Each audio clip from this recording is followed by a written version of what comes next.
Ajo shiste lule për të bler ilaçe për gjyshen. Dhe e quajtën hajdute para syve të gjithëve pa asnjë arsye.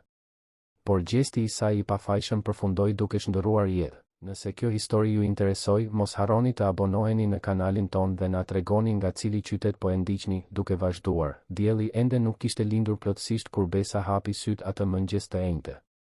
Shtëpia ishte e vogël, me mure që ruanin më shumë kujtime se sa boj, dhe dyshemeja e ftohtë prej çimentoje lajmëronte se dimri korçar po afrohej.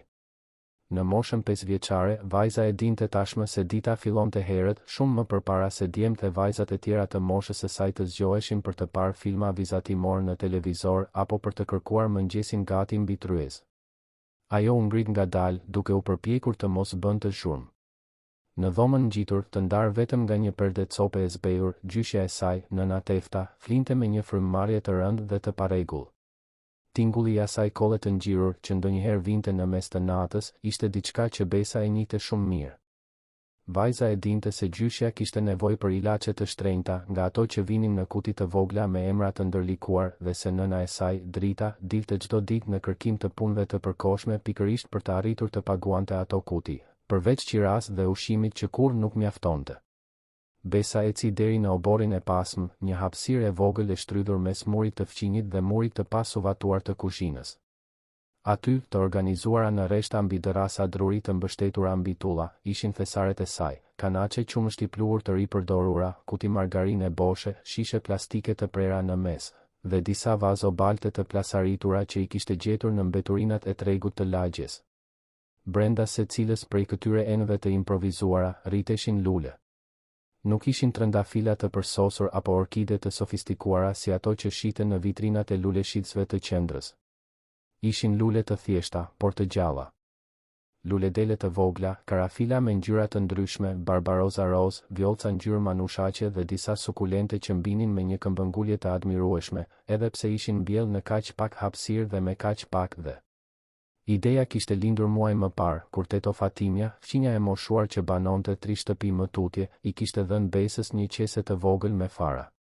Zonja, e cila nuk mund të kujdesej më për kopshtin e saj për shkak të dhimbjeve të shpinës, tha se ato fara nuk mund të vdisnin brenda një sirtari. Besa e pranoi dhuratën me sy që i shkëlqenin dhe vrapoi t'ia tregonte gjyshes. Nëna Tefta, edhe pse e sëmur, e mësoi Besën të përgatiste dheun, duke përzier pakun tokë që kishin me gjethe të thata dhe lëkura perimesh. E mësoi gjithashtu se bima ka nevojë për 3 gjëra, dhe të mirë, ujë në masën e duhur dhe për kujdesje çdo ditë. Dhe kështu filloi. Besa nisi të mblidhte fara lulesh që i shite të binin në tokë, shpëtonte fidan të vegjël që tregtarët i hidhnin në fund të ditës, dhe i kërkonte nënës të ruante çdo kuti boshe që shfaqej në shtëpi. Me durimin e dikujt që ka lindur duke e ditur se gjërat e mira duan kohë të rriten, vajza i uiste bimët e saj çdo mëngjes, fliste me to sikur të ishin shoqe, dhe festonte çdo gjete të re që mbinte sikur të ishte një mrekulli. Kur lulet e paraqelën, nëna Tefta sugjeroi, me zë të dobët por plot shpresë, se Besa mund të provonte t'i shiste disa prej tyre. Në fillim, vajzës ju duk e çuditshme. Si mund të paguante dikush për lule kaq të thjeshta, të mbjella në kanaçe të vjetra?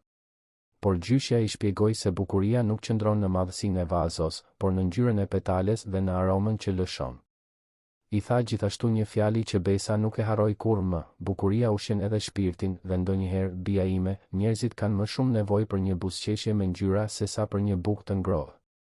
Atëherë Besa filloi të dilte çdo mëngjes me një kuti kartoni në duar. Brenda saj, rregullonte me kujdes buqetat e saj të vogla.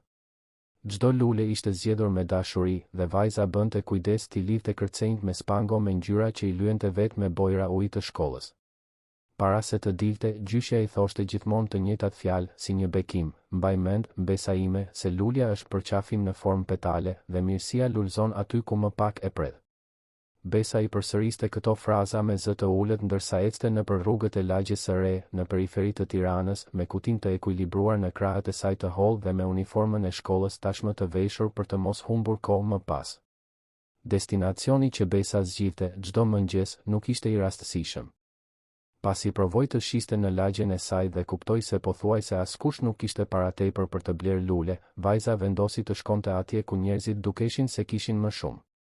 Ajo merrte 2 autobusa, duke përdorur abonen e shkollës që nëna i siguroi në bashki, dhe zbriste në lagjen fusha e aviacionit, një nga zonat më të pasura të kryeqytetit. Aty, rrugët ishin të gjera, me pemë dhe të pastra. Shtëpit ishin të mëdha, të rrethuara me mure të larta dhe porta automatike. Makinat që kalonin shkëlqenin në diell dhe njerëzit ecnin me nxitim, gjithmonë me ngut për të arritur në ndonjë vend të rëndësishëm. Në mes të kaq shumë vilave, njëra spikaste. Ishte e pamundur të mos e vije re. Porta e hekurt ishte shumë e lartë, e punuar me detaje që dukeshin si dantela metali, dhe pasaj shtrihej një kopsh që më shumë i ngjante një pikture. Ishin parcela të dizajnuara në mënyrë të patëmet, plot lule egzotike, pemë të krasitura në forma gjeometrike të përsosura, dhe një lëndin aq e gjelbër dhe uniforme sa dukej artificiale. Shtëpia në vetvete ishte madhështore, me 3 kate, veranda të gjera dhe dritare të mëdha xhami që pasqyronin qiellin. Gjithçka aty merrte frym luks, rregull dhe një përsosmëri pothuajse frikësuese. Besa ndalonte në trotuar përballë asaj porte dhe qëndronte aty e qetë, duke mbajtur kutinë e saj. Ajo nuk bërtiste, nuk këmbëngulte, nuk i vraponte askujt pas. Vetëm qëndronte me vështrimin e ëmbël dhe plot shpresë, duke pritur që dikush të ndalonte dhe të donte të merrte një nga lulet e saj. Ndonjëherë, ndonjë person i vinte keq. Një zonjë e moshuar që kalonte me qenin blinte një luledele dhe thoshte se do t'ia gëzonte ditën. Një shofer taksie me aplikacion, duke pritur pasagjerin në cep të rrugës, zbriste nga makina dhe merrte një vazo të vogël sukulente për ta vendosur në kroskoll. Një vajzë e re që dilte me vrap për në punë, ndalonte për një çast, shikonte besën dhe blinte një buqet të vogël me karafila, më shumë nga dëshira për të ndihmuar sesa nga nevoja për lule. Por kishte ditë kur askush nuk ndalonte. Ditë kur besa qëndronte aty për gati një orë, duke ndjer diellin që i ngrohte kokën, me barkun që i bënte zhurmë sepse kishte dalë nga shtëpia pa ngrënë mëngjes dhe kthehej në autobus me kutinë ende plot. Në ato ditë, trishtimi ja shtrëngonte gjoksin, por vajza nuk dorëzoi. Kthehej të nesërmen me të njëjtën shpresë, sepse e dinte se në shtëpi gjyshja priste ilaçin dhe nëna priste paratë e qiras. Brenda vilës, jeta ndiqte një ritëm krejtësisht të ndryshëm. I zoti i shtëpis, Artan Basha, ishte një biznesmen i njohur në qytet. Pronar i një rjeti dyqanesh mobiljesh të standardit të lartë, ai kishte ndërtuar një perandori nga hiçi, duke u ngjitur shkallë deri në maj. Por suksesi financiar nuk kishte mjaftuar për të mbushur zbrazëtinë që ishte krijuar në jetën e tij pasi Liria, gruaja e tij, ishte ndarë nga jeta. Ajo kishte qenë viktimë e një sëmundjeje të heshtur, që ja konsumoi energjinë pak nga pak, derisa një ditë ajo thjesht nuk u zgjua më. Kjo kishte ndodhur 4 vjet më parë, por për Artanin dukej sikur kishte ndodhur dje. Që atëherë, vila ishte shndërruar në një muze heshtjeje. Festat që dikur mbaheshin çdo muaj me muzikë live, miq që qeshnin në verandë dhe gjithë shtëpinë të ndriçuar, i kishin lënë vendin korridoreve bosh dhe dhomave ku mobiljet ishin gjithmonë në të njëjtin vend. Artani kalonte pjesën më të madhe të kohës duke udhëtuar për punë, duke shmangur qëndrimin e gjatë në shtëpi, sepse çdo dhomë i sillte një kujtim të dhimbshëm. Veranda ku Lirias i pëlqente të pinte kafen e mëngjesit. Kopshti që ajo vetë e kishte planifikuar, duke zgjedhur çdo lloj luleje dhe çdo shkure me një kujdes pothuajse obsesiv. Dhoma e gjumit, ku krevati dopjo dukej tepër i madh për një person të vetëm. Punonisit e shtëpisë e vinin re trishtimin e shefit, por askush nuk guxonte të komentonte. Teto Roza, kuzhinierja që punonte aty prej 15 vjetësh, ecte në majë të gishtave nëpër kuzhinë, duke përgatitur vakte që shpesh as nuk prekeshin. Gja Gëzimi, portieri që kontrollonte hyrje-daljet e automjeteve, qëndronte me orë të tëra në postin e tij pa parë askënd të hynte apo të dilte, sepse Artani pothuajse nuk priste vizita. Mirlinda, ose Linda, siç e thërrisnin të gjithë, ishte pastruesja me ditë që vinte 3 herë në javë për të pastruar një shtëpi që dukej se nuk bëhej kurrë pis, sepse pothuajse nuk banohej. Por kishte një punonjës që ndihej veçanërisht i rëndësishëm në atë rutinë, Valoni, kopshtari. Ai punonte në vilë prej 7 vjetësh dhe e konsideronte kopshtin sikur të ishte pronë e tij. Valoni ishte një burr në moshë të mesme, i dobët, me lëkurë të djegur nga dielli dhe duar të kallojzuara nga puna e vazhdueshme me tokën. Ai zgjohej para agimit për të ujtur bimët, për të krasitur shkurret, për të hequr çdo gjete të thatë që kërcënonte për sosmërinë e pamjes dhe kalonte orë të tëra duke rregulluar parcelat që të ishin të patëmeta. Për të, ai kopsht nuk ishte vetëm një punë. Ishte prova e vlerës së tij, e vetmja gjë në jetë që ai ndjente se e kontrollonte plotësisht. Por Valoni mbante një peshë të padukshme. Ai kishte frikë. Frikë se do të zëvendësoj, se shefi një ditë do të vendoste të punësonte dikë më të ri, më të shpejt, me ide më moderne. Frikë se gjithë përpjekja e tij nuk do të njihej, se njerëzit do të shikonin kopshtin dhe nuk do të kuptonin sa shumë djers dhe përkushtim kishte aty. Dhe kjo frikë e bënte dyshues, kontrollues dhe, ndonjëherë, mizor. Ai nuk pranonte që asgjë të ndërhynte në rregullin që ai vetë kishte krijuar. Asnjë gjë e jashtë vendit të saj. Asnjë lule që nuk ishte zgjedhur prej tij. Asnjë prani e çuditshme që të prishte harmoninë e territorit të tij. Prandaj, herën e parë që Valoni pa besën të ndaluar në trotuar, me atë kuti kartoni plot lule të thjeshta, ndjeu diçka t'i përvëlohej në gjoks. Kush ishte kjo vajzë? Nga vinin ato lule? Dhe, kryesorja, pse kishte zgjedhur pikërisht atë trotuar, përballë kopshtit të përsosur që ai e mirëmbante me aq kujdes? Në kokën e Valonit, përgjigjja ishte e qartë, kjo vajzë vetëm mund të vidhte lule nga kopshti i vilës. Nuk kishte shpjegim tjetër. Lulet e atij lloji, të ngjashme me ato që ai vetë mbillte, nuk mund të kishin ardhur nga ndonjë vend tjetër. Në ditët e para, Valoni vetëm vëzhgonte. Qëndronte i fshehur pas pemëve të kopshtit, duke përgjuar mes gjetheve, duke shënuar mendërisht oraret kur shfaqej vajza. Ai nuk i thoshte askujt asgjë, por inati po i rritej brenda tij. Kjo ishte një fyerje. Një provokim. Dikush po vinte nga kopshti që ai e mbronte me mishe me shpirt dhe ende kishte paturpsinë t'i rishiste lulet pikërisht aty, përballë shtëpisë. Valoni ndjente se duhej të bënte diçka. Duhej të vendoste rregull. Duhej të tregonte se aty askush nuk i kalonte sipër. Ndërkohë, Besa vazhdonte rutinën e saj, pa e ditur për vështrimet e zemëruara që merrte nga brenda kopshtit. Ajo nuk e dinte se po vëzhgohej, e aq më pak se po gjykohej.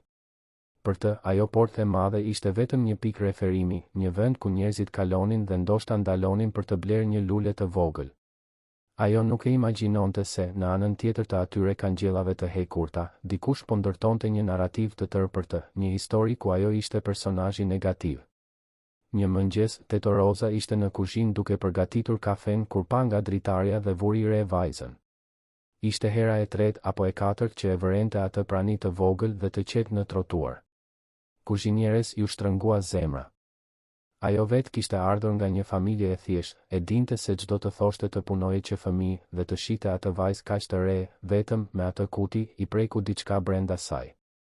Kur mbaroi turnin atë ditë, Teto Roza doli nga dera e pasme, i ra rrotull bllokut dhe ju afrua Besës. Bia ime, çfarë po shet aty?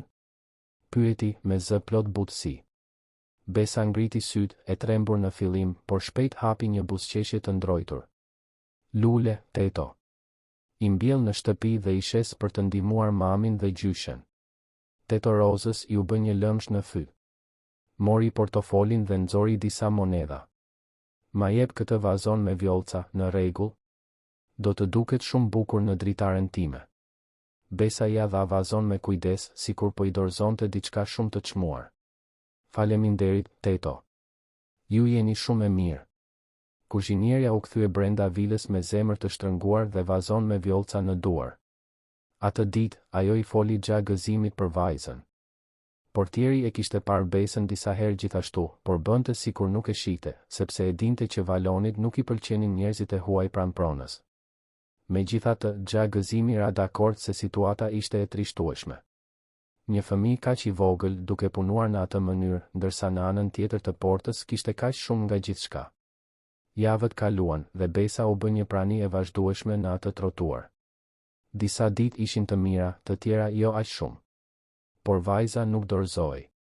Ajo kthehej gjithmonë me buzëqeshjen e saj të ndrojtur, lulet e saj të thjeshta dhe shpresën e saj të përtërir. Për të, çdo person që ndalonte dhe blinte një lule të vogël ishte një mrekulli e vogël. Një provë se mirësia ende ekzistonte, se në mes të kaq shumë nxitimi dhe indiference, dikush ende ndalonte për të parë një fëmijë dhe lulet e saj. Por brenda vilës, stuhia po formohej. Valoni nuk duronte më. Ai ishte absolutisht i sigurt se ajo vajzë po vifte lulet dhe askush nuk po bënte asgjë. Askush nuk dukej se i interesonte. Dhe kjo e bënte të tërbohej.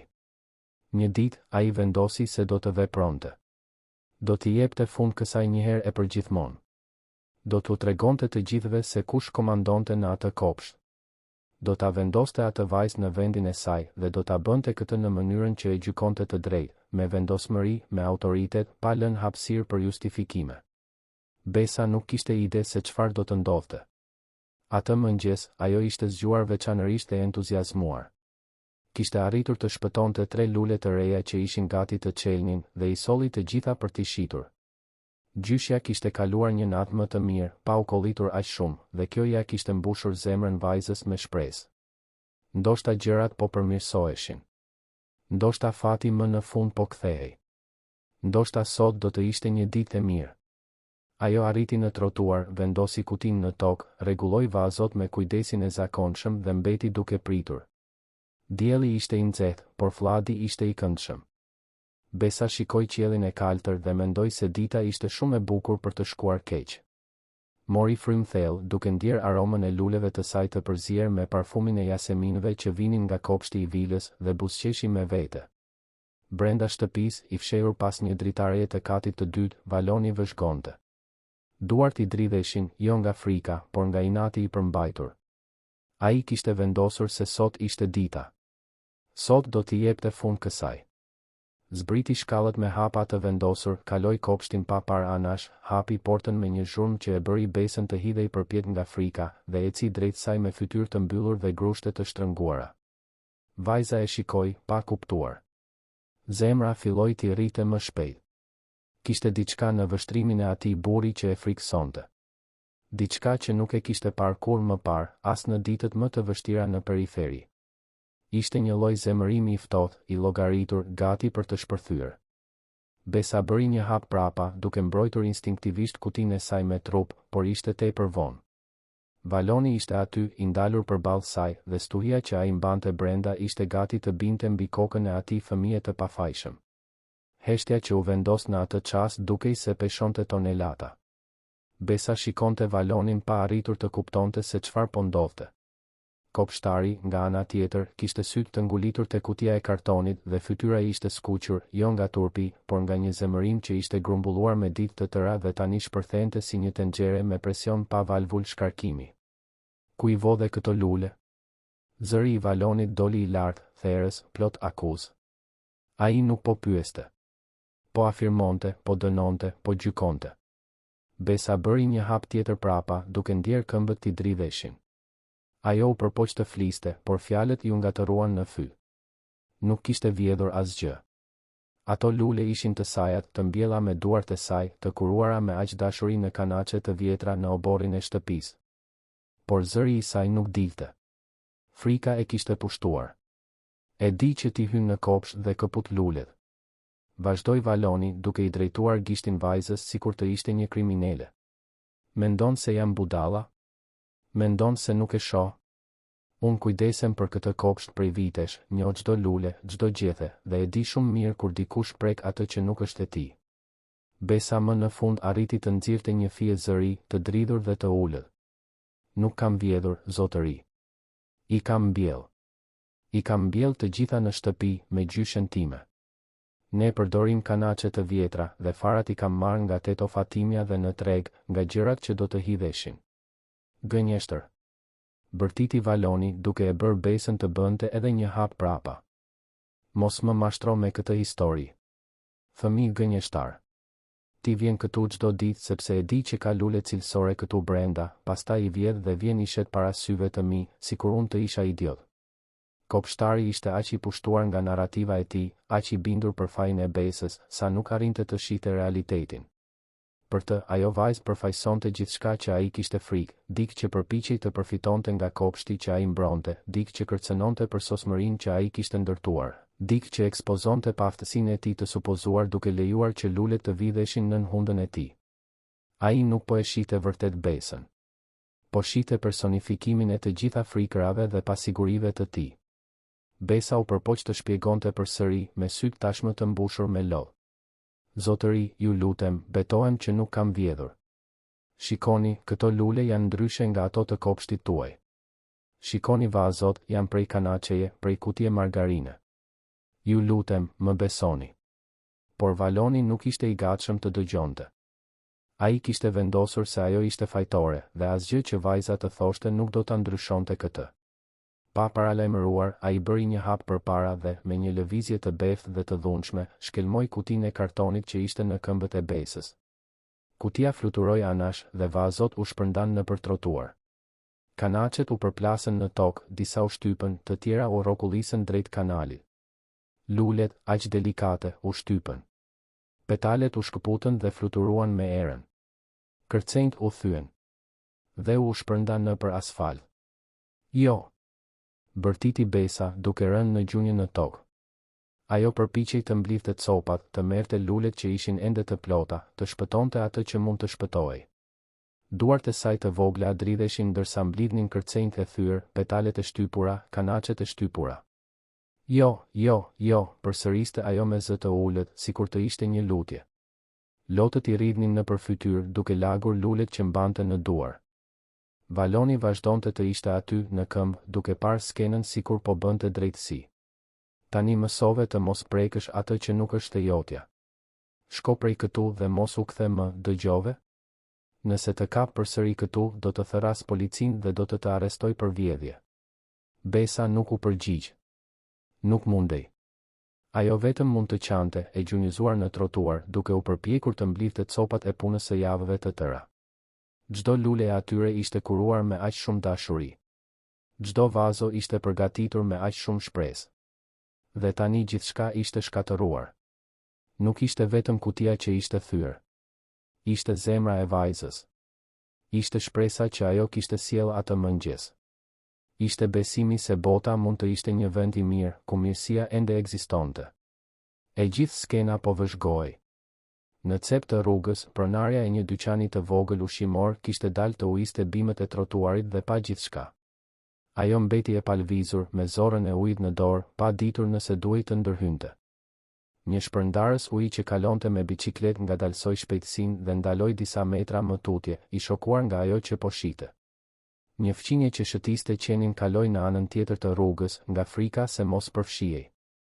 Një shofer taksie me aplikacion që ishte parkuar duke pritur një porosi pa gjithçka nga pasqyra dhe ndjeu stomakun t'i përdridhej, por nuk zbriti nga makina. Askush nuk bëri asgjë. Të gjithë mbetën të paralizuar mes indinjatës së të parit të një fëmije duke u poshtëruar dhe frikës së përballjes me një të rritur të zemëruar, të përzierjes aty ku nuk u takonte, të shkaktimit të problemeve. Dhe atëherë, siç ndodh gjithmonë në jetë, njerëzit shikuan anash, bën sikur nuk pan dhe vazhduan përpara. Pronarja e dyqanit u kthye brenda në dyqan. Shpërndarësi I dha biçikletës. Fqinja shpejtoi hapin. Shoferi I pranoi një porosi dhe u largua. Besa mbeti vetëm, e gjunjëzuar në trotuar, me copat e saj të luleve dhe zemrën e saj të coptuar. Valoni, I kënaqur me atë që kishte bërë, I ktheu shpinën dhe u kthye brenda në kopsht, duke e mbyllur portën me forcë. Ai ishte I bindur se kishte bërë gjën e duhur, se kishte mbrojtur pronën, se kishte dhënë një mësim. Por e vërteta ishte se ai sapo kishte kryer një nga padrejtësitë më të mëdha që dikush mund të kryej, të gjykosh pa dëgjuar, të dënosh pa prova, të shkatërosh pa mëshirë. Besa mbeti aty për një kohë që ju duk një përjetësi. Ajo mblodhi gjithçka që mund të mblidhte. Disa lule ishin ende të plota, për mrekulli. Ajo I vendosi me kujdes brenda kutisë së shtypur, bashkë me kanaçet që nuk ishin shpuar plotësisht. Pjesën tjetër, atë që ishte përtej çdo riparimi, e la aty, të shpërndar në trotuar, sikur të ishte një varrezë ëndrash të shkatëruara. Kur më në fund arriti të ngrihej, Besa fshiu lotët me kurrizin e dorës, mori kutinë dhe filloi të ecte drejt stacionit të autobusit. Çdo hap I dhimbte. Nuk ishte një dhimbje fizike, ishte diçka shumë më e keqe. Ishte dhimbja e të ndjerit e padrejtësuar, e të akuzuarit për diçka që nuk e kishte bërë, e të parit të punës së saj të shkatërohej para syve të saj. Dhe më e keqja e të gjithave, dhimbja e të kuptuarit se bota jo gjithmonë është e drejtë, se të rriturit jo gjithmonë kanë të drejtë, dhe se ndonjëherë askush nuk do të mbrojë, edhe kur ti ke të drejtë. Brenda vilës, jo të gjithë e kishin humbur skenën. Teto Roza ishte në kuzhinë duke përgatitur drekën kur dëgjoi britma. Ajo vrapoi te dritarja që shite nga pjesa e përparme e shtëpisë dhe pa gjithçka. pa Valonin duke shkelmuar kutin, pa vajzën duke rënë në gjunjë, pa lulet duke u shpërndar. Kuzhinierja vuri dorën në gojë e tmerruar. Kjo nuk ishte e drejtë. Asgjë nga kjo nuk ishte e drejtë. Ajo deshi të dilte, deshi të bërtiste, deshi ta mbronte vajzën, por diçka e mbajti. Ndoshta ishte frika e përballjes me Valonin, i cili kishte një temperament të vështirë. Ndoshta ishte frika e humbjes së punës, e përzierjes në telashe. Ndoshta ishte thjesht tronditja e të parit të kaq shumë mizorie të ndodhte kaq afër. Kur Valoni u kthye brenda, Teto Roza e pa me një vështrim të ashpër. Valon, çfarë ishte ajo? Çfarë i bëre asaj vajze?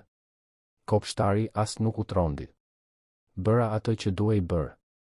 Ajo vajzë po vinte lule nga kopshti. E kapa në flagrancë. Po a je i sigurt? E peti duke marrë lulet?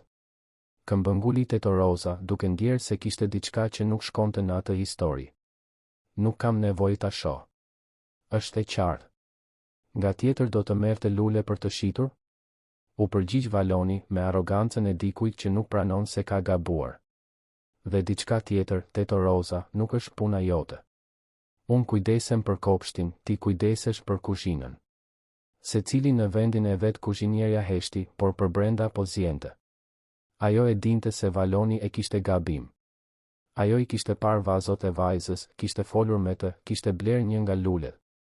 Ato lule nuk ishin nga kopshti i vilës. Ishin të ndryshme, më të thjeshta, të mbjella në enë të improvizuara. Por Valoni nuk donte të dëgjonte. Ai kishte krijuar të vërtetën e tij dhe ishte i bindur për të. Gja gëzimi, portieri, gjithashtu kishte parë një pjesë të skenës. Ai ishte në postin e tij në kabinë kur dëgjoi britmat dhe pa Valonin të dilte i tërbuar. Ai pa vajzën duke qarë, pa lulet në tokë, por nuk bëri asgjë. Më pas, kur Valoni kaloi pranë tij duke u kthyer në kopsht, gja gëzimi e pyeti se çfarë kishte ndodhur.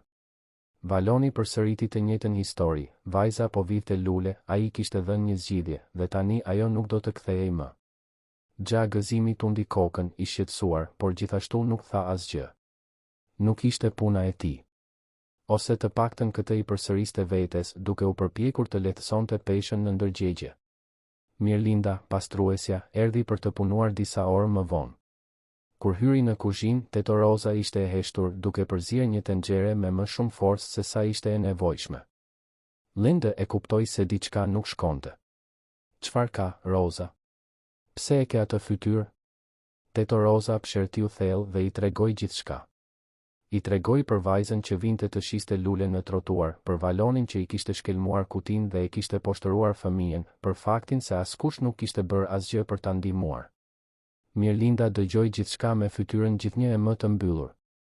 Kur Teto Roza mbaroi, pastruesja tundi kokën me zemërim. Kjo nuk është e drejtë, Roza. Një fëmijë asaj moshe duke punuar për të ndihmuar familjen dhe ky burr bën një gjë të tillë? Çfarë zemre guri? E di, Linda. E di. Por çfarë mund të bëjmë ne? Valoni tha se ajo po vinte lulet. U përgjigj Teto Roza, por zëri i saj dridhej. Ishte e qartë se as ajo vetë nuk e besonte këtë. Po vinte? Mirlinda qeshi hidhur. Ajo vajzë nuk vjedh asgjë. Unë i kam bler lule 2 herë. Janë lule të thjeshta, të mbjella në kanaçe të vjetra. Kushto e sheh se nuk janë lulet e kopshteve të pasurve. Valoni e ka shpikur këtë në kokën e tij sepse nuk duron dot të shoh njerëz të varfër pranë vilës. Ai ka neveri nga të varfrit. Të dyja gratë heshtën për një moment, secila e humbur në mendimet e veta. Ato e dinin se ajo që kishte ndodhur ishte e padrejtë, por gjithashtu e dinin se ishin në një pozitë delikate.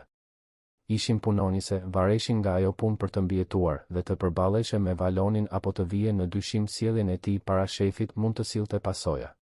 Kështu, si shumë njerëz të tjerë atë mëngjes, ato zgjodhen heshtjen. Një heshtje e rëndë, e ngarkuar me faj dhe pa fuqi. Nëse do të ishit në vendin e Teto Rozës apo të Mirlindës, do ta kishit përballur Valonin në atë moment apo do të kishit heshtur?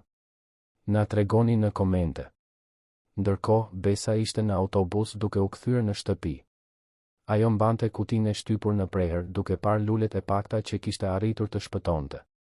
Lotët tashmë ishin tharë, por syt ishin ende të kuq dhe të enjtur. Ajo përpiqej të kuptonte se çfarë kishte bërë gabim. Pse ai burr kishte qenë kaq mizor? Pse nuk e kishte besuar? Pse askush nuk e kishte ndihmuar? Vajza kujtoi fjalët e gjyshes, mirësia lulëzon aty ku më pak e pret. Por sot ajo nuk kishte parë mirësi të lulëzonte. Sot kishte parë të kundërtën. Kishte parë mizori, padrejtësi, indiferencë. Kishte parë se jo gjithmonë njerëzit janë të mirë, se jo gjithmonë e vërteta ka rëndësi, dhe se ndonjëherë mund të bësh gjithçka si duhet dhe prapse prap të trajtohesh sikur ke gabuar. Kur arriti në shtëpi, nëna Tefta ishte ulur në karrigen e dhomës së ndenjes me një batanie mbi këmbë pavarësisht vapës. Gjyshja e kuptoi menjëherë se diçka nuk shkonte. Mbesa ime, çfarë ka ndodhur? Pse e ke atë fytyrë? Dhe ku janë lulet? Besa nuk mundi të përmbahej. Ra në krahët e gjyshes dhe qau. Qau gjithçka që kishte mbajtur në autobus, gjithçka që kishte tentuar të gëlltiste në trotuar. I tregoi për burrin që i kishte bërtitur, që e kishte quajtur hajdute, që i kishte shkatëruar lulet. I tregoi se askush nuk e kishte ndihmuar, se të gjithë kishin parë dhe ishin larguar. I tregoi se ajo ishte përpjekur të shpjegonte, por ai nuk kishte dashur të dëgjonte. Nëna Tefta e përqafoi mbesën me gjithë forcën që i kishte mbetur në trupin e sëmur. Ajo ndjeu zemrën t'i coptoi në mira pjesë. E dinte sa shumë do të thoshin ato lule për besën. E dinte sa shumë punonte vajza për të kujdesur për to, sa shumë i përkushtohej, sa shumë ëndërronte të ndihmonte familjen. Dhe të dinte se dikush ja kishte shkatëruar gjithë këtë, dhe për më tepër e kishte akuzuar mbesën për vjedhje, ishte e tepërt për t'u duruar. Bia ime, dëgjoje gjyshen këtu. Nëna Tefta i kapi fytyrën besës me të dyja duart, duke e detyruar vajzën ta shite në sy. Ka njerëz në këtë botë që janë aq plot me hidhërim për brenda sa nuk arrin të shohin mirësinë të tjerët. Ai burr që ta bëri këtë nuk të njeh ty, nuk e njeh zemrën tënde, nuk di asgjë. Ai të gjykoj ty sepse është mësuar të gjykoj. Por kjo nuk të bën ty më pak të vlefshme. E kuptove? Ti vazhdon të jesh mbesa ime trime, punëtore, plot dritë. Dhe lulet do të rriten përsëri. Ne I mbjellim përsëri. Gjithmonë mund të rinisësh. Po gjyshe, ai tha se unë jam hajdute.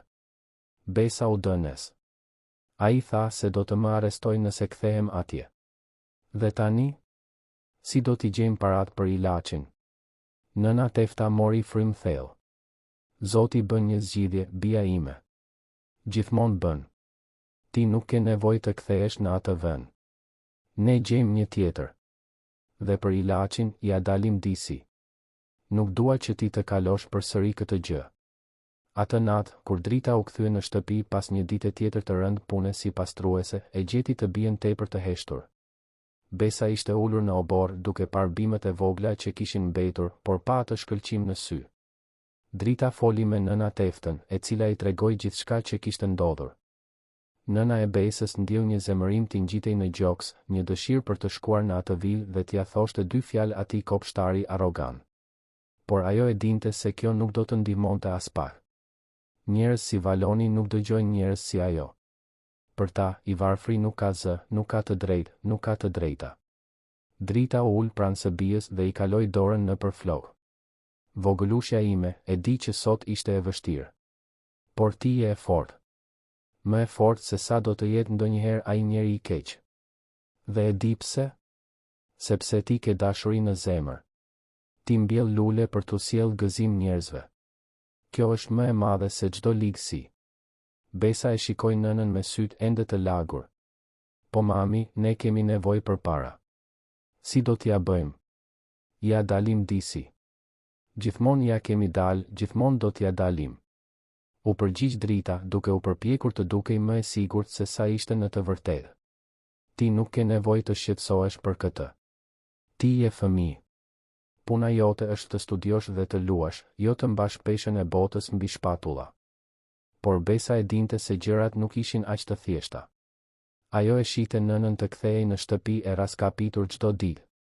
Shite faturat të grumbulloheshin mbi tavolinën e vogël të dhomës së ndenjes. Shite gjyshen të merrte më pak ilaçe se sa duhej sepse nuk kishin para për të bler kutinë e plotë. Besa e dinte se ajo nuk ishte vetëm fëmijë.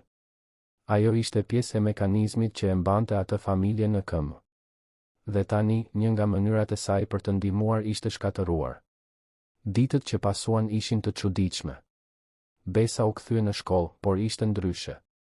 Më e qetë, më e tërhequr. Mësueset e vunë re, por nuk pyetën. Menduan se ishte vetëm një fazë. Edhe fëmijët e tjerë e vunë re, por shpejt u shpërqendruan me lojra dhe harruan. Askush nuk i kushtonte vërtet vëmendje. Askush nuk shite përtej sipërfaqes. Në shtëpi, Besa përpiqej të kujdesej për bimët që kishin mbetur, por nuk kishte më të njëjtin entuziazëm. Sa herë që i shihte, i kujtohej kutia duke fluturuar, lulet duke u shpërndar, burri duke bërtitur. Kujtimi i dhimbte si një plagë që nuk shërohet. Nëna Tefta e vinte re, dhe zemra e gjyshes i dhimbte bashkë me të. Drita e vinte re, dhe ndjej e pafuqishme që nuk mund ta mbronte të bien nga të gjitha mizoritë e botës. Ndërkohë, në vil, jeta vazhdonte sikur të mos kishte ndodhur asgjë. Valoni vazhdonte të kujdesej për kopshtin me të njëjtën rigorozitet si gjithmonë, i bindur se kishte bërë gjën e duhur. Teto Roza dhe Mirlinda komentonin me zë të ulët për ngjarjen, gjithmonë kur Valoni nuk ishte afër, por kur nuk patën guximin të bënin më shumë se thashë theme. Gëzimi përpiqej të mos mendonte shumë për çështjen, por her pas here imazhi i vajzës duke qarë i kthehej në mendje dhe e shqetësonte. Ajo që asnjëri prej tyre nuk e dinte ishte se pronari i vilës, Artan Basha, ishte gati të kthehej nga një udhëtim pune. Ai kishte kaluar 2 javë duke zgjidhur çështjen në Durrës dhe ishte i raskapitur. E vetmja gjë që donte ishte të arrinte në shtëpi, të bënte një dush dhe të flinte. Ai nuk kishte ide se, në mungesën e tij, diçka kishte ndodhur pikërisht përballë portës së shtëpisë së tij. Diçka që, kur ta zbulonte, do të ndryshonte gjithçka. Do ta bënte të shihte të vërteta që i kishte shmangur prej vitesh. Do të vinte në dyshim besimin që u jepte njerëzve rreth tij. Dhe, më e rëndësishmja, do ta bënte të kujtonte se kush ishte ai në të vërtetë para se dhimbja të merrte kontrollin e jetës së tij. Makina që sillte Artanin do të kalonte nëpër atë rrugë së shpejti. Dhe kur kjo të ndodhte, historia e asaj vajze, e kopshtarit, e vilës dhe e të gjithë njerëzve të përfshirë do të merrte një drejtim krejtësisht të ndryshëm. Sepse ndonjëherë mjafton një vështrim i duhur, në momentin e duhur, që e vërteta më në fund të dalë në dritë. Kishin kaluar 4 ditë nga incidenti. 4 ditë gjatë të cilave Besa nuk ishte kthyer në atë trotuar. 4 ditë gjatë të cilave ajo përpiqej të gjente vende të tjera për të shitur lulet e saj, por pa sukses. Periferia nuk kishte paratepër për të bler lule dhe lagjet e tjera të pasura ishin shumë larg. Vajza kishte provuar të shiste para shkollës, në parkun e lagjes, madje edhe para kishës të dielave, por shitjet ishin të pakta, pothuajse asnjë. Njerëzit kalonin, shikonin, ndonjëherë i lavdëronin, por rrallë blinin. Në shtëpi, situata po bëhej më e vështirë. Ilaçi i gjyshes kishte mbaruar dhe nëna Tefta po përkeqësoi. Kolla u kthye me forcë dhe ajo mezi arrinte të ngrihej nga shtrati. Drita kishte gjetur disa ditë punë në një shtëpi private, por pagesa do të vinte vetëm në fund të javës dhe qiraja tashmë ishte vonuar. Pronari i shtëpisë ishte shfaqur në derë duke kërkuar paratë dhe drita i ishte lutur për disa ditë më shumë. Burri murmuriti, por i dha edhe një javë afat. Vetëm një. Të njëjtën mbrëma, Besa ishte ulur në obor duke parë bimët e saj kur nëna Tefta u shfaq në derë, e mbështetur në prag sepse nuk kishte forcë as të qëndronte në këmbë vetëm. Gjyshja e thiri Besën me një fije zëri. Bia ime, eja pak këtu. Besa vrapoi drejt saj. Gjyshe, nuk duhet të jesh në këmbë. Ktheu në shtrat. Por nëna Tefta tundi kokën, e kapi për dorë Besën dhe e pa thellë në sy. Dëgjo këtu, Besa. E di që ke frikë të kthehesh në atë vend. Dhe e kuptoj. Por unë gjithashtu e di se ti je trime. Më trime se sa kam qenë unë ndonjëherë. Dhe ndonjëherë ne duhet të kthehemi pikërisht në vendin që na ka lënduar, jo për të vuajtur përsëri, por për të treguar se ne nuk dorëzohemi. Se ne nuk lejojmë që ligësia e të tjerëve të shuajë dritën që kemi brenda. E kupton çfarë po thot gjyshja? Besa ndjeu një lëmsh në fyt. Po nëse ai e bën përsëri, gjyshe? Po nëse më bërtet përsëri dhe mi thyen lulet? Atëherë ti ngre kokën dhe kthehesh në shtëpi. Por të paktën ke provuar. Nëna Tefta i ledhatoi fytyrën Besës. E di çfarë mendoj unë? Mendoj se ai burr po kalonte një ditë të keqe. Njerëzit bëjnë gjëra të tmerrshme kur janë plot me zemërim për brenda. Por kjo nuk do të thotë se do ta bëj përsëri. Dhe edhe nëse e bën, besa ime, ti nuk je ajo që ai thotë se je. Ti je ajo që zemra jote e di se je. Atë natë, besa mezi arriti të flinte. Ajo rrotulloi në shtrat duke menduar, duke peshuar. A duhej të kthehej? A ja vlente të rrezikonte? Por pastaj dëgjoi gjyshen duke u kollitur në dhomën ngjitur, atë koll të thatë dhe të dhimbshme, dhe vendimi u bë i qartë. Ajo duhej të provonte. Duhej të kthehej. Jo nga krenaria, jo nga kokfortësia, por sepse në shtëpi kishte njerëz që vareshin prej saj. Të premten në mëngjes, besa u zgjua para diellit. Ajo shkoi në obor dhe zgjodhi lulet e fundit që ishin mjaftueshëm të bukura për t'u shitur. Nuk kishte shumë. Ndoshta 6 ose 7 vazo të vogla. Por kjo ishte gjithçka që kishte. Ajo I rregulloi të gjitha me kujdes në kuti, tani e riparuar me shirit ngjitës sepse kartoni ishte grisur. Veshi uniformën e shkollës, mori çantën dhe para se të dilte, kaloi pranë dhomës ku flinte gjyshja. Nëna Tefta ishte zgjuar dhe të dyja u pan. Gjyshja buzëqeshi, dobët por e ngarkuar me krenari dhe dashuri. Besa buzëqeshi në kthim, mori frym thellë dhe doli. Ajo që Besa nuk e dinte ishte se, në atë moment të saktë, në anën tjetër të qytetit, Artan Basha ishte brenda makinës duke u kthyer nga Durrësi. Ai ishte nisur në agim për të shmangur trafikun e rënduar dhe ishte tepër I lodhur për të folur. Shoferi I tij, një njeri I besuar që punonte për të prej vitesh, ngiste makinën në heshtje, duke respektuar humorin e shefit. Artani shikonte nga dritarja e erët e xhamit të tymosur, duke parë qytetin të kalonte, por pa parë vërtet asgjë. Mendja e tij ishte larg, e bllokuar në takime, numra, kontrata. Kur makina hyri në rrugën e akacieve, rruga ku ndodhej vila, Artani ndiu një lodhje edhe më të madhe. Ishte në shtëpi, por nuk e ndjente si shtëpi. Ishte vetëm vendi ku ai flinte kur nuk ishte duke udhëtuar. Vila që dikur ishte plot jetë, me të qeshura, me muzikë, tani ishte një mauzole I heshtur kujtimesh. Artani kishte menduar ta shiste disa herë, por kur nuk kishte pasur guxim. Ta shiste do të thoshte të pranonte se liria vërtet kishte ikur. Do të thoshte të mbyllte një kapitull që ai nuk ishte gati ta mbyllte. Makina ngadalsoi shpejtësinë ndërsa I afrohej portës. Artani shikoi nga xhami dhe pa diçka që e bëri të rrudhte vetullat. Kishte dik në trotuar. Një fëmijë. Një vajzë e vogël, me uniformë shkolle, me një kuti kartoni në këmbë. Ajo po rregullonte diçka brenda kutisë me kujdes, sikur të ishin gjëra shumë të çmuara. Mark, ndaloje makinën këtu pak para portës. I kërkoi Artani shoferit, I cili u bind menjëherë duke parkuar disa metra para hyrjes. Ka ndodhur diçka, zotëri? Pyeti Marku, I shqetësuar. Jo, gjithçka është në rregull. Vetëm dua të vëzhgoj diçka. U përgjigj Artani, pa I hequr syt nga vajza. Kishte diçka në atë skenë që e intrigonte. Çfarë bënte një fëmijë kaq I vogël vetëm në rrugë, me një kuti, në atë orë të mëngjesit? Pikërisht atëherë u shfaq Valoni. Kopshtari e kishte parë vajzën nga dritarja e deposë së veglave dhe kishte vendosur se nuk do ta lejonte të kthehej.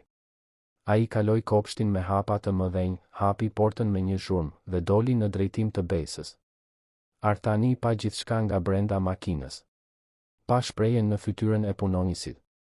Pa zemërimin, arrogancën, sigurinë e dikujt që është gati të bëjë diçka që e konsideron të drejtë. Përsëriti. Bërtiti Valoni duke e bërë Besën të hidhej përpjet nga frika. Nuk të paralajmërova se nëse ktheheshe këtu do të thërrisja policinë? Nuk të thash të mos shfaqeshe më? Besa u tërhoq duke ndjer frikën t'i kthehej me gjithë forcën. Zemra I rrite me shpejtësi dhe ajo shtrëngoi kutin kundër gjoksit sikur të ishte një mburoj. Zotëri, ju lutem, unë vetëm duhet të shes disa lule. Nuk kam bërë asgjë të keqe. Nuk ke bërë asgjë të keqe? Ti vjedh lulet e kopshtit dhe thua se nuk ke bërë asgjë të keqe? Valoni bëri një hap tjetër përpara dhe Besa u tërhoq edhe një. Ti je një hajdute e vogël e pacip. Brenda makinës, Artani ndjeu diçka t'i përdridhej në gjoks.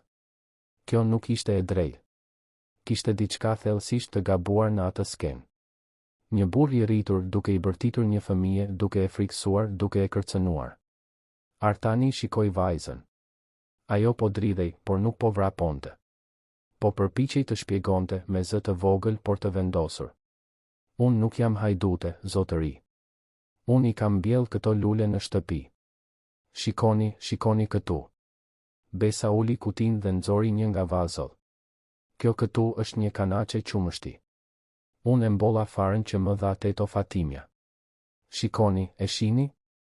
Nuk ka asgjë të ngjashme në kopshtin tuaj. Valoni mezi e shikoi. Gënjeshtare. Të gjitha lulet e tua janë vjedhur nga këtu. Ai ngriti krahun dhe për një sekond u duk se do ta godiste vajzën. Besa mbylli syt, u mblodh kruspull duke pritur goditjen. Por goditja nuk erdhi. Në vend të saj, erdhi një zë i thellë, i qetë, por i ngarkuar me autoritet. Valon. Kopshtari ngriu. Ai e njihte atë zë. U kthye ngadalë dhe pa Artanin duke dalë nga makina, duke ecur drejt tyre. Fytyra e shefit ishte serioze, e padepërtueshme. Valoni ndjeu gjakun t'i ngri. Çfarë bëj unë këtu, mendoi i dëshpëruar. Si ta shpjegoj këtë? Zoti Basha. Ju arritët. Valoni u përpoq të buzëqeshte, por buzëqeshja i doli e shtrembër, e rreme. Unë isha pikërisht mirë, po merresha me një situatë këtu. Kjo vajzë, ajo është mirë, ajo ka ardhur këtu për të vjedhur lule nga kopshti, dhe unë po i shpjegoja se kjo nuk mund të ndodhë. Artani nuk u përgjigj. Ai kaloi pranë Valonit dhe shkoi drejt e te Besa. Vajza ishte e mbledhur, me krahët që i rrethonin kutin, me sytë të zgurdulluar nga frika. Artani u ul, duke qëndruar në të njëjtën lartësi me të. E shikoi me vëmendje, e shikoi vërtet në një mënyrë që pak njerëz e bënin. Pa uniformën e vjetër por të pastër. Pa këpucët e vjetra por të lustruara.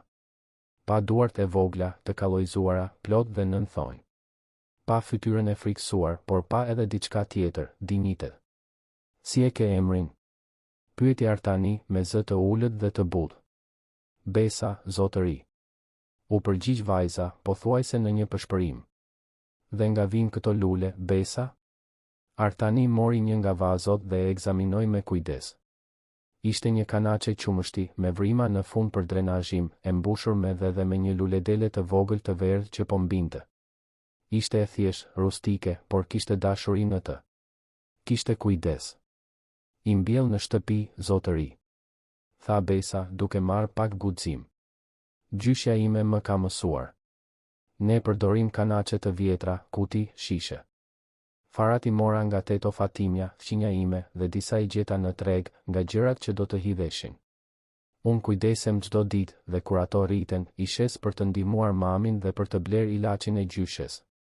Artani dëgjoi gjithçka, ende duke mbajtur vazon. Ai shikoi përreth dhe pa më shumë vazon në kuti.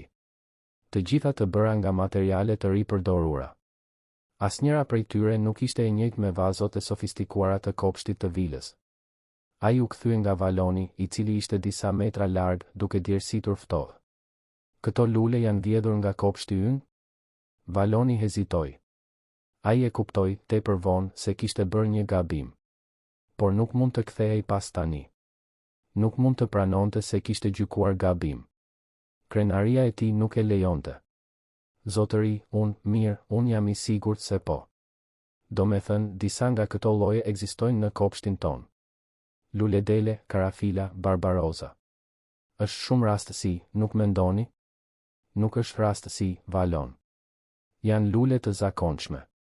Kushdo mund t'i kultivoj. Tha Artani dhe kishte diçka në zërin e tij, një ton zhgënjimi që e bëri Valonin të mblidhej. A ke ndonjë provë se ajo ka vjedhur? Mirë, unë e kam parë këtu në trotuar disa herë, gjithmonë me lule, dhe mendova se ajo duhet t'i merrte nga kopshti. Unë po mbroja pronën, zotëri. Valoni u përpoq të justifikoj, por fjalët e tij tingëllonin të dobëta edhe për të vetë. Epe duke hyrë në kopsht. Epe duke marrë lulet. Këmbënguli Artani. Nuk e pash drejt për drejt, por atëherë e akuzove pa provë. Ja shkatërove punën pa qenë i sigurt. Tha Artani, dhe heshtja që pasoi ishte e rëndë. Valoni uli kokën, pa ditur se çfarë të thoshte. Artani u kthye përsëri nga Besa. Vajza ishte me syt plot lot, por jo nga frika. Ishte lehtësim. Dikush më në fund e kishte besuar. Dikush kishte dëgjuar versionin e saj.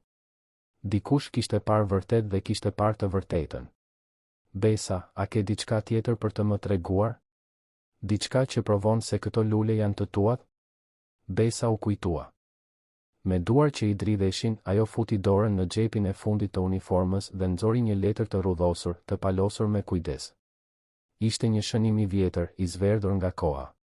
E gjeta këtë, zotëri. E gjeta në një vazo që ishte në trotuar këtu përballë, para disa javësh. Ishte hedhur në plehra, por letra ishte bashkë me të. Gjyshja ma lexoj, sepse unë ende po mësoj të lexoj mirë. Dhe që nga ajo ditë, vendosa se do të shisja lule për të sjellë shpresë njerëzve, ashtu siç shkruhet këtu. Artani e mori letrën me kujdes. E shpalosi ngadalë dhe kur pa se çfarë ishte shkruar, ndjeu botën të ndalonte. Ishte shkrimi i Lirias. I pagabueshëm. Delikat, i pjerët, plot zbukurime. I njëjti shkrim që ishte në qindra kartolina, shënime dhe letra që ai ruante në një kuti në dollapin e dhomës. Dhe mesazhi, ato fjalë, ishte pikërisht lloji i gjës që Liria do të thoshte, nëse këto lule janë në duart e dikujt që ka nevojë për shpresë, kopshti im e ka përmbushur misionin e tij. Artani ndjeu fytin t'i shtrëngoi. Syt i digjinin dhe ju desh të merrte frym thellë për të mos u shpërbërë aty. Liria. Kjo ishte prej saj. Duhej të ishte. Por si? Kur e kishte shkruar? Pse ai nuk e kishte parë kurrë? Ai e ktheu letrën dhe pa një datë të shkruar me laps në cep, mars 2021. 2 muaj para se ajo të ndahej nga jeta. Ajo tashmë ishte e sëmur, tashmë e dinte se koha po i mbaronte dhe megjithatë kishte menduar të linte mesazhe shprese për njerëz që nuk do t'i njihte kurrë. Artani e shtrëngoi shënimin kundër gjoksit, duke ndjerë një val emocionesh që i kishte shtypur prej vitesh. Dhimbje, mall, dashuri, pendim. Por edhe diçka të re, një thirrje. Sikur Liria po i fliste atij përmes asaj cope letre. Sikur ajo po i thoshte, mos i mbyll syt para botës. Mos ndërto mure kaq të larta sa të pengojnë të shohësh se kush është jashtë. Kopshti nuk është vetëm për t'u admiruar. Është për t'u ndarë me të tjerët. Zoti Basha? Pyeti Besa me zë të ulët. Jeni mirë? Artani u përmend duke u kthyer në të tashmen. Shikoi vajzën, atë fëmijë të vogël që kishte mbajtur atë mesazh pa e ditur se sa shumë do të thoshte. Jam, Besa. Jam mirë. Dhe e di diçka? Ky shënim është shkruar nga gruaja ime. Ajo ishte pronarja e kësaj shtëpie. Dhe ajo i adhuronte lulet. Adhuronte t'u shpërndante lule njerëzve. Besa zgurdulloi syt. Atëherë ju e njihni atë që e ka shkruar këtë? E kam njohur. Ajo ishte personi më i butë që kam njohur ndonjëherë. Tha Artani dhe zëri i tij u drodh pak. Dhe ajo do të ishte shumë e lumtur të dinte se fjalët e saj arritën te ti dhe se ti e kuptove saktësisht se çfarë donte të thoshte. Besa buzëqeshi, një buzëqeshje e vogël por e sinqert, e ngarkuar me një lehtësim të pamas. Atëherë unë nuk jam hajdute, apo jo, zotëri? Jo, Besa. Ti nuk je hajdute. Ti je një vajzë punëtore, trime dhe plot drigë. Tha Artani dhe u kthye nga valoni. Kopshtari ishte i ndalur në të njëjtin vend, i zbet, duke kuptuar se gjithçka ishte shembur. Valon, do të flasim. Brenda në shtëpi. Tani. Valoni gëlltiti pështymën dhe ndoqi Artanin drejt portës. Para se të hynte, Artani u kthye edhe një herë nga Besa. Ti mund të qëndrosh këtu duke shitur lulet e tua sa herë të duash, në rregull? Dhe nëse dikush të bezdis përsëri, ti më kërko mua. Mund t'i biesh kësaj porte dhe të kërkosh të flasësh me mua. Emri im është Artan. Faleminderit, zoti Artan. Tha Besa me zemrën më të lehtë se sa kishte qenë prej ditësh. Artani hyri në vil me Valonin pas tij. Marku, shoferi, kishte parë gjithçka nga larg dhe ishte i impresionuar. Kur nuk e kishte parë shefin në atë mënyrë, kaq i përfshirë, kaq i emocionuar. Teto Roza dhe Mirlinda, që kishin dëgjuar lëvizjen, po përgjonin nga dritarja e kuzhinës dhe gjithashtu kishin parë gjithçka. Të dyja u pan, të lehtësuara. Më në fund dikush kishte bërë atë që ishte e drejtë.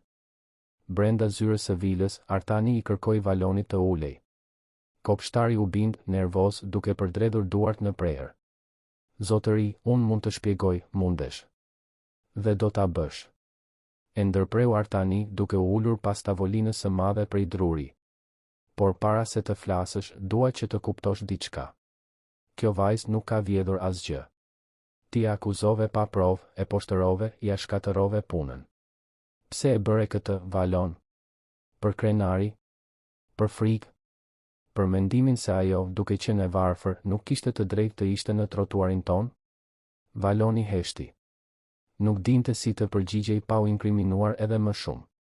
Ti punon për mua prej vitesh, Valon.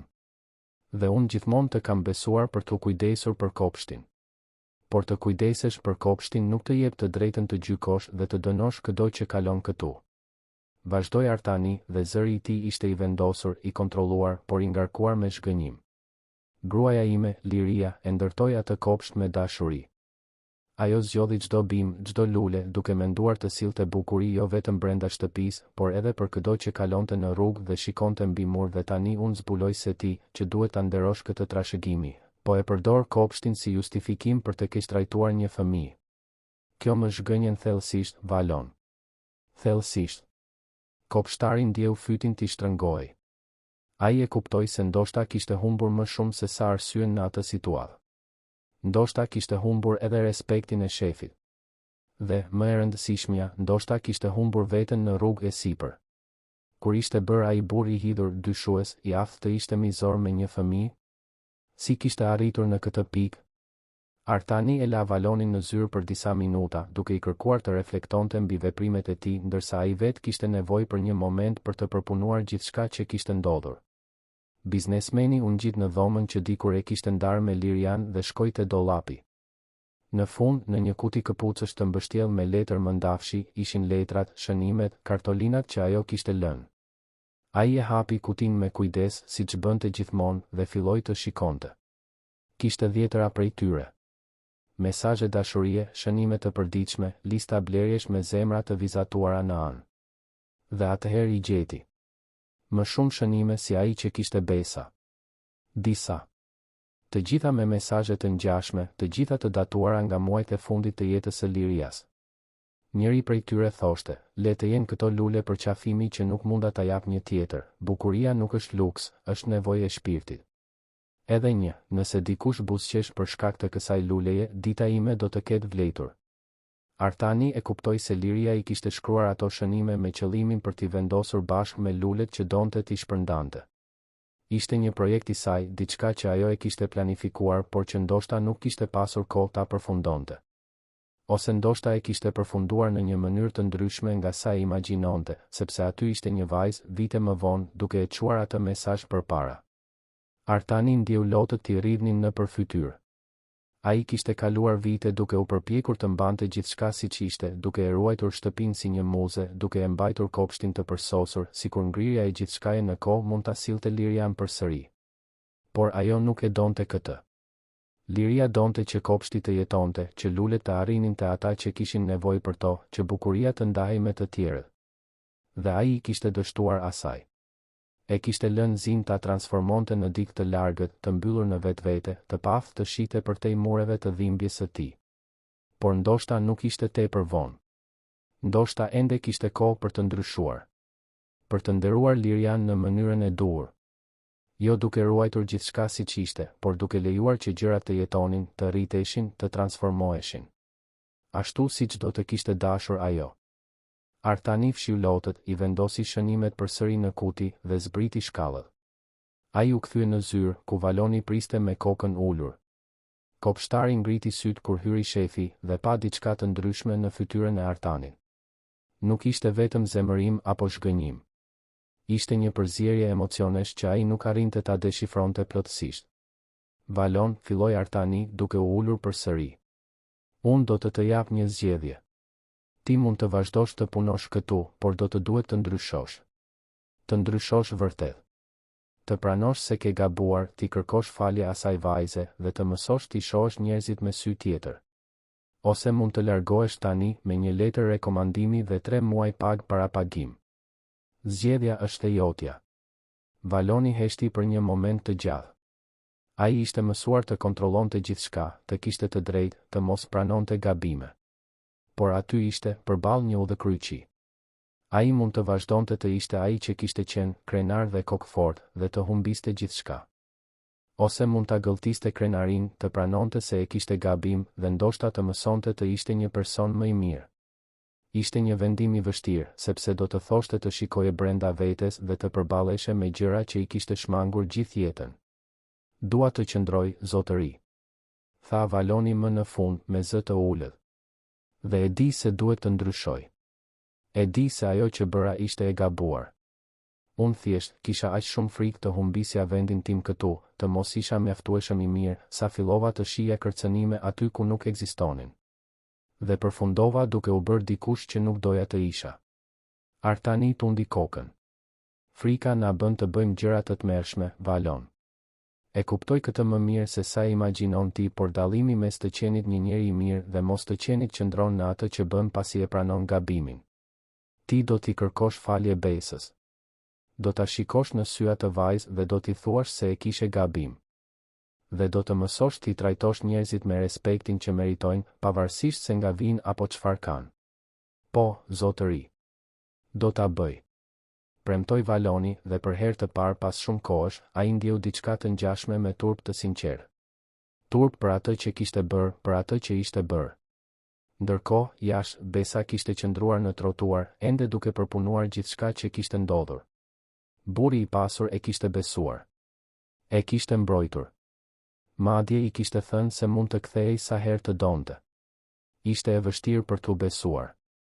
Dukej si një ëndër. Por nuk ishte. Ishte reale. Dhe për herë të parë pas disa ditësh, Besa ndjeu se ndoshta bota nuk ishte një vend kaq i keq. Ndoshta ende kishte mirësi, drejtësi, njerëz të gatshëm të dëgjonin të vërtetën. Disa njerëz ndaluan për të bler lule atë mëngjes. Një zonjë që shkonte në palestër bleu një vazo me vjollca. Një djalë i ri që shëtiste qenin mori një sukulente. Dhe çdo shitje, sado e vogël, e mbushte zemrën e Besës me shpresë të përtërirë. Kur erdhi ora për të shkuar në shkollë, ajo kishte shitur 4 vazo. Nuk ishte shumë, por ishte mjaftueshëm për të blerë një pjesë të ilaçit të gjyshes. Në ditët që pasuan, gjërat filluan të ndryshonin në vil dhe në jetën e të gjithë të përfshirëve.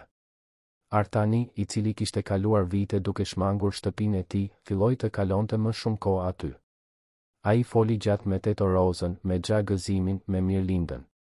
Deshi të dinte se si ishin ata, çfarë mendonin, çfarë ndjenin. Për herë të parë, ai pa vërtet si njerëz, jo vetëm si punonjës. Dhe ajo që zbuloi e befasoi. Teto Roza kishte një vajzë që studionte për veterinari. Xha Gëzimi i binte kitarës dhe ëndërronte të formonte një grup muzikor. Mirlinda shkruante poezi në kohën e lirë dhe kishte fletore plot vargje të ruajtura në një sirtar. Të gjithë këta njerëz kishin jetë, ëndra, histori. Dhe ai kishte kaluar vite pa e vënë re. Artani gjithashtu deshi ta njihte më mirë Besën. Ai i kërkoi shoferit të zbulonte se ku banonte ajo dhe, një pasdite të shtunë, shkoi atje. Shtëpia ishte e thjeshtë, siç e priste, por kur trokiti në derë dhe u prit nga Drita, nëna e Besës, ai u prit me një dinjitet dhe një butësi që e prekën thellë. Drita ishte e befasuar dhe madje dyshuese në fillim. Pse një burr i pasur si ai ishte aty? Por Artani i shpjegoi se donte të njihte familjen e vajzës që i kishte prekur zemrën, që i kishte kthyer një pjesë të tij që mendonte se e kishte humbur. Nëna Tefta, edhe pse e sëmur, bëri çmos të ngrihej dhe ta priste vizitorin. Artani ul në karrigen e thjeshtë të dhomës së vogël dhe bisedoi me to dëgjoj për vështirësitë, për ëndrat, për luftën e përditshme për të mbijetuar. Dhe sa më shumë dëgjonte, aq më shumë e kuptonte se sa ishte larguar nga realiteti i njerëzve. Ai jetonte në një botë luksi, ku problemet zgjidheshin me para, ku vështirësitë ishin abstrakte. Por aty, në atë shtëpi, gjithçka ishte konkrete. Qiraja e vonuar. Ilaçi që mbaronte para se të vinte rroga. Ushqimi që duhej shtrirë për të zgjatur gjithë javën. Para se të largohej, Artani la një zarf me para. Drita u përpoq ta refuzonte, duke thënë se nuk donte lëmosh, por Artani këmbënguli. Nuk është lëmosh, Drita. Është mirënjohje. Vajza jote më dha diçka që parat nuk mund ta blejnë. Më bëri të kujtoj se kush isha, se kush dua të bëhem përsëri. Kjo nuk ka çmim. Më lejo të paktën të ndihmoj me ilaçin e nëna teftës dhe qiran e vonuar. Drita pranoi me syt plot lodh.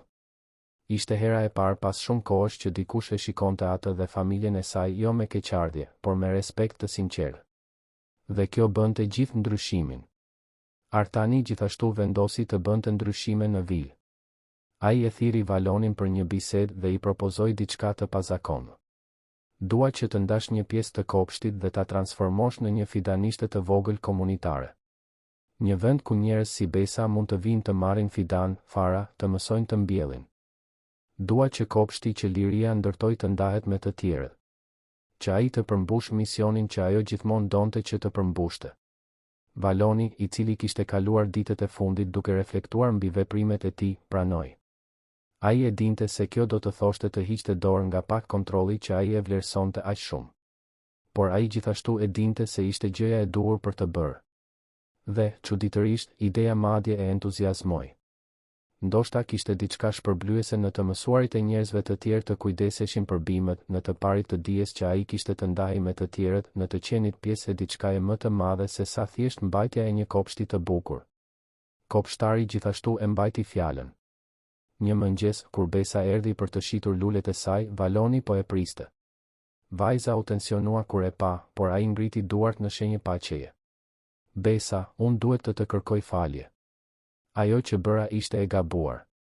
Shumë e gabuar.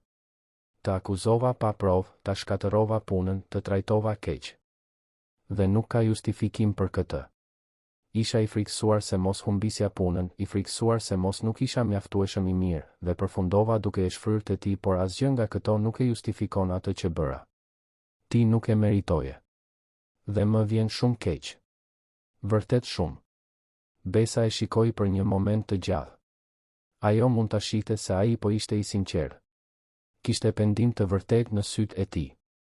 Dhe ajo, që kishte një zemër tepër të madhe për të mbajtur inat, u përgjigj, ju fal, Zoti Valon. Gjyshja ime gjithmonë thot se të gjithë meritojnë një shans të dytë. Dhe se ne rritemi vetëm kur pranojmë se kemi gabuar. Valoni ndjeu një lehtësim të pamas. Ai nuk e meritonte atë falje, por ja ku ishte, duke I ofruar nga një fëmijë që ai e kishte lënduar. Dhe kjo e preku më thellë se sa çdo dënim do të mund ta prekte. Javët kaluan dhe jeta filloi të merrte drejtime të reja për të gjithë. Fidanishtja komunitare u inaugurua dhe njerëz nga komuniteti filluan të shfaqeshin. Valoni, I cili më parë ishte I rrept dhe kontrollues, zbuloi se I pëlqente të mësonte. I pëlqente të shihte njerëzit të mësonin të mbillnin, të kujdeseshin, t'i bënin gjërat të rriteshin. Dhe sa më shumë mësonte të tjerët, aq më shumë mësonte vetë. Mësonte për durimin, për butësinë, për bukurinë e të ndarit me të tjerët në vend që të mbante gjithçka vetëm për vete. Nëna Tefta mori trajtimin e duhur fal ndihmës së Artanit, I cili jo vetëm pagoi ilaçet, por gjithashtu siguroi konsulta me mjek specialist. Shëndeti I zonjës u përmirësua ndjeshëm dhe ajo rifitoi energjinë për t'u kujdesur për oborrin me Besën. Të dyja, gjyshe e mbes, mbillnin bashkë çdo pasdite dhe ato momente u bën edhe më të çmuara. Drita gjeti një punë të qëndrueshme në një nga dyqanet e Artanit. Ai ishte impresionuar aq shumë nga dinjiteti dhe forca e asaj gruaje sa vendosi t'i jepte një mundësi. Drita u tregua një punonjëse e përkushtuar dhe kompetente, dhe për herë të parë pas vitesh, ajo mund të flinte e qetë duke ditur se kishte një rrogë të sigurt në fund të muajit. Besa vazhdoi të shiste lulet e saj, por tani me mbështetjen e të gjithëve. Artani madje I sugjeroi të ngrinte një tezgë më të përshtatshme në trotuar, por vajza preferoi të vazhdonte me kutinë e saj të kartonit. Ishte mënyra e saj, e thjeshtë dhe e vërtetë. Dhe njerëzit filluan ta kërkonin specifikisht atë.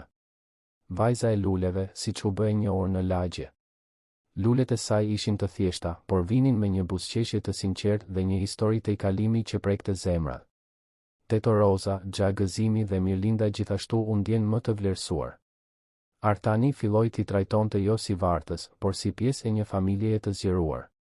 Ai I pyeste për jetën e tyre, I mbështeste ëndrat e tyre, krijonte mundësi. Vila, që më parë ishte e ftohtë dhe e heshtur, filloi të kishte jetë përsëri. Jo në të njëjtën mënyrë si kur liria ishte gjallë, por në një mënyrë të re. Një mënyrë që nderonte kujtimin e saj duke lejuar që jeta të vazhdonte, që gjërat të ndryshonin, që dashuria të përhapte. Edhe Artani ndryshoi. Ai filloi të kalonte më pak kohë duke udhëtuar dhe më shumë kohë i pranishëm. Rihapi disa dhoma të shtëpisë që kishin mbetur të mbyllura. Filloi të priste miq përsëri. Dhe, më e rëndësishmja, filloi t'i lejonte vetes të jetonte përsëri. Jo duke harruar lirian, kur duke e harruar, por duke lejuar që jeta të vazhdonte. Duke lejuar që dhimbja të transformohej në mirënjohje për kujtimet e mira, në vend të një peshe që e mbante të lidhur me të kaluarën. Një pasdite të diel, disa muaj pasi gjithçka kishte filluar, Artani organizoi një barbecue në kopshtin e vilës. Ftoi të gjithë punonjësit me familjet e tyre, ftoi Besën me Dritën dhe nëna Teftën, ftoi fqinjet që frekuentonin fidanishten komunitare. Vila, që kishte qëndruar në heshtje për aq shumë kohë, u mbush me zëra, të qeshura, muzikë. Fëmijët vraponin nëpër kopsht. Të rriturit bisedonin me gjallëri. Teto Roza përgatiti recetat e saj speciale. Gja Gëzimi solli kitarën dhe luajti për të gjithë. Artani vëzhgonte gjithçka nga larg, i mbështetur në verandë, me një buzëqeshje në fytyrë. Ai shikoi kopshtin, njerëzit, jetën që po ndodhte aty, dhe ndiu se liria ishte e pranishme në një farë mënyre. Jo fizikisht, por në çdo lule që mbinte, në çdo buzëqeshje që përhapte, në çdo akt mirësie që ndodhte. Ajo kishte mbjell fara dashurie dhe bujarie, dhe tani, vite më vonë, përmes njerëzve më të pamundur, ato fara po lulëzonin. Besa ju afrua atij, duke mbajtur një vazo të vogël me një trëndafil të bardhë. Zoti Artan, e solla këtë për ju. E mbolla posaçërisht. Gjyshja tha se trëndafili i bardhë do të thot paqe dhe fillim i ri. Dhe mendova se ishte e përsosur për ju. Artani e mori vazon me duar që i dridheshin nga emocioni. Faleminderit, Besa. Është e përsosur. E di, ishe ti që më mësove se ndonjëherë gjërat më të vlefshme vinë në paketime më të thjeshta. Ti, me lulet e tua në kanaçe të vjetra, më dhe më shumë se sa çdo dhuratë e shtrenjtë mund të më jepte. Më ktheve dëshirën për të jetuar. Besa buzëqeshi, atë buzëqeshje të pastër dhe të ndritshme që ishte shenja e saj. Edhe ju më dhatë diçka të rëndësishme. Më treguat se ende ekzistojnë njerëz të mirë në botë. Njerëz që dëgjojnë, që besojnë, që ndihmojnë. Ju më dhatë shpresë. Të dy qëndruan aty për një moment në heshtje, duke parë kopshtin plot jetë. Dhe në atë çast, të dy kuptuan diçka të thellë, se pasuria e vërtet nuk qëndron në sa ke, por në sa je i aftë të japësh. Se muret që ndërtojmë për të mbrojtur ndonjëherë shërbejnë vetëm për të na izoluar. Dhe se mirësia, kur gjen dikë që është gati ta pranoj, mund të transformojë gjithçka. Valoni, i cili ishte në anën tjetër të kopshtit duke ndihmuar disa fëmijë të mbillnin fara, shikoi Artanin dhe Besën dhe ndiu një mirënjohje të papritur. Ai pothuajse kishte shkatëruar diçka të bukur për shkak të frikës dhe krenarisë së tij. Por kishte fituar një shans të dytë. Dhe ishte i vendosur ta shfrytëzonte. Po mësonte, ditë pas dite, se kontrolli nuk është e njëjta gjë me kujdesin. Se përsosmëria nuk është aq e rëndësishme sa qëllimi. Dhe se ndonjëherë fitoria më e madhe nuk është të mbash gjithçka saktësisht siç është, por të lejosh që gjërat të rriten dhe të ndryshojnë. Ndërsa dielli filloi të perëndonte duke pikturuar qiellin me ngjyrë portokalli dhe rozë, njerëzit filluan të përshëndeteshin. Drita e falenderoi Artanin edhe një herë, me lot në sy, për gjithçka që ai kishte bërë për familjen e tyre. Nëna Tefta, më e fortë dhe më e shëndetshme se sa kishte qenë prej vitesh, e përqafoi Artanin dhe i përshpëriti në vesh, gruaja jote do të ishte shumë krenare për burrin që je bërë përsëri. Besa ishte e fundit që u largua. Para se të kalonte portën, ajo u kthye dhe i bëri me dorë Artanit, i cili i bëri me dorë në kthim. Dhe në atë gjest të thjesht, kishte një premtim të heshtur. Premtimi se ajo histori nuk mbaronte aty. Se ajo ishte vetëm fillimi i diçkaje më të madhe. I një miqësie të pamundur. I një transformimi që do të vazhdonte të ndodhte. I luleve që do të vazhdonin të mbilleshin, të shiteshin, të ndaheshin, duke përhapur bukuri dhe shpresë kudo që të kalonin. Atë natë, Artani u ngjit në dhomë, hapi kutinë me shënimet e Lirias dhe i lexoi të gjitha përsëri. Por këtë herë, në vend të dhimbjes, ndjeu paqe. Ndjeu se më në fund kishte kuptuar se çfarë donte ajo. Se kishte nderuar kujtimin e saj në mënyrën e duhur. jo duke ruajtur gjithçka si një muze të paprekshëm, por duke lejuar që dashuria që ajo kishte mbjellë të vazhdonte të rritej, të përhapte, të prekte jetë. Ai mori një nga shënimet, atë që thoshte bukuria ushqen edhe shpirtin, dhe e vendosi në një kornizë. E vari në murin e zyrës, ku mund ta shite çdo ditë. Një kujtesë e vazhdueshme se jeta është e përbërë nga zgjedhje. Se ne mund të zgjedhim të ndërtojmë mure ose ura. Se ne mund të zgjedhim të gjykojmë ose të kuptojmë. Se ne mund të zgjedhim të mbajmë vetëm për vete ose të ndajmë me botën. Dhe Artani e kishte bërë zgjedhjen e tij. Kishte zgjedhur të hapte portat. Kishte zgjedhur të dëgjonte. Kishte zgjedhur të besonte. Dhe kjo zgjedhje kishte ndryshuar jo vetëm jetën e tij, por jetën e të gjithëve rreth tij.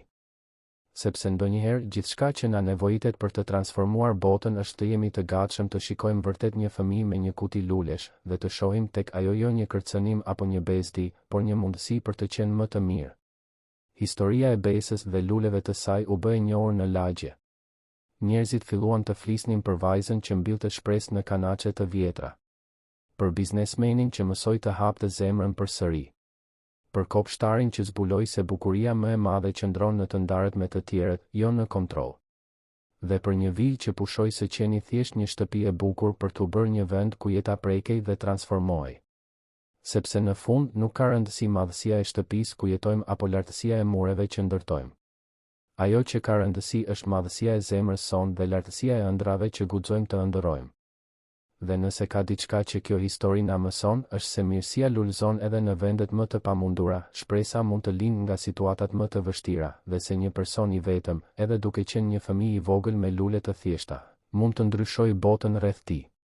Dhe kështu, ndërsa qyteti i Tiranës vazhdonte rutinën e tij frenetike me njerëz që vraponin nga njëra anë në tjetrën, me probleme dhe gëzime, me ëndra dhe frikëra, kishte një vajzë që çdo mëngjes dilte me kutinë e saj të kartonit, duke mbjellë faramirësie në çdo zemër që prekte. Dhe kishte një burr që kishte mësuar se ndonjëherë duhet të humbasësh gjithçka për të zbuluar se çfarë ka vërtet rëndësi. Dhe kishte një kopsht që, më në fund, po përmbushte misionin e tij të vërtet, jo vetëm të ekzistonte, por të bënte ndryshim. Të dashur dëgjues, shpresojmë që historia e besës, Artanit dhe të gjithë personazheve që u kryqëzuan në rrugët e tyre t'ju ketë prekur zemrën. Nëse jeni emocionuar me transformimin që një fëmijë trim dhe lulet e saj të thjeshta shkaktuan në jetën e kaq shumë njerëzve, klikoni butonin pëlqej, abonohuni në kanal dhe na tregoni në komente cili moment ju preku më shumë. A ishte kur Artani gjeti shënimin e gruas së tij? Kur Valoni kërkoi falje? Apo kur Besa fali me bujarin që vetëm një shpirt i pastër zotëron?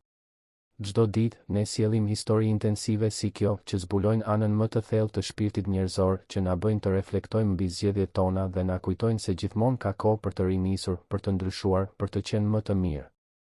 Ju presim në episodin e ardhshëm me një histori tjetër që do t'ju emocionojë dhe frymëzojë.